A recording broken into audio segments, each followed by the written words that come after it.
Bienvenue dans notre partage quotidien Living Word. Le thème de notre exhortation ce matin, de toi peut-il venir quelque chose de bon? Nous allons lire dans Jean, le chapitre 1, le verset 45 à 46. Philippe, à son tour, alla voir Nathanaël et lui dit, « Nous avons trouvé celui dont Moïse a parlé dans la loi et que les prophètes ont annoncé, c'est Jésus, le fils de Joseph de la ville de Nazareth. » Répondit Nathanaël, « Que peut-il venir de bon de Nazareth? Viens et vois toi-même, répondit Philippe. » Mon frère, ma sœur,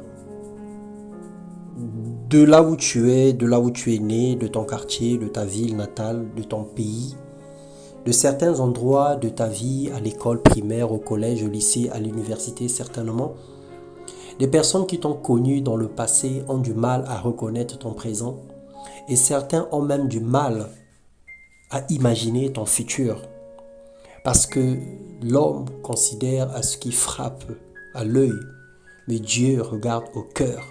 Et le Seigneur qui nous a créés, il a pour nous les projets de bonheur et de paix pour nous donner un avenir et de l'espérance.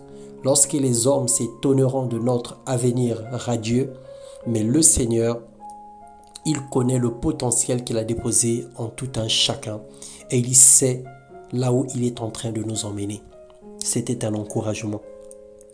Nazareth était une ville sans valeur, une ville pauvre, une ville de Galilée négligée, jusqu'à ce que Jésus entre et commence à faire ses merveilles.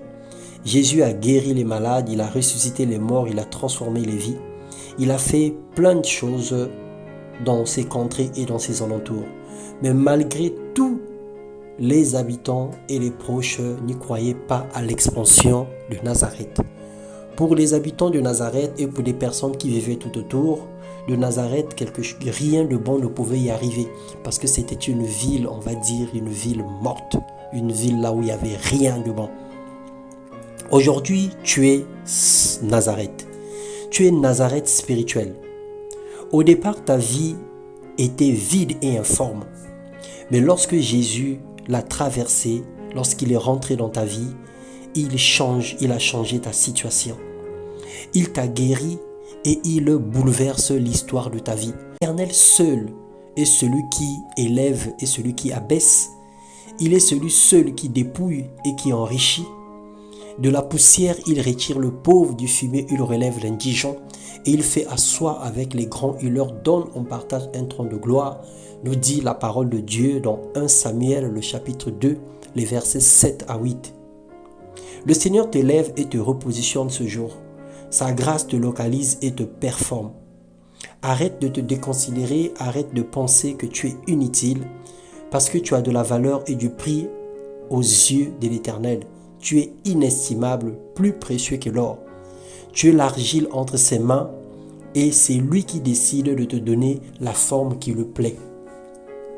Le Seigneur, lorsqu'il a créé toutes choses à la fin de la création, la Bible dit que Dieu vit que tout ce qu'il avait fait était bon et il s'est reposé le 7e jour.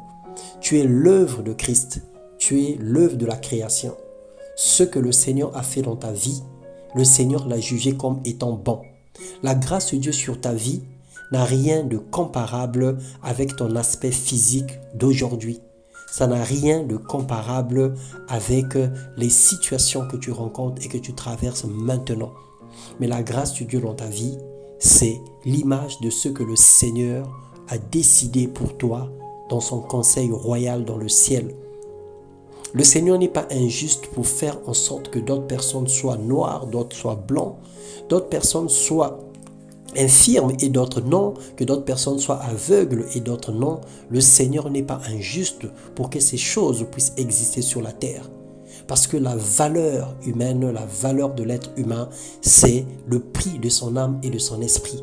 Le corps que nous avons n'est qu'une enveloppe. Le Seigneur n'a peu à faire avec notre corps.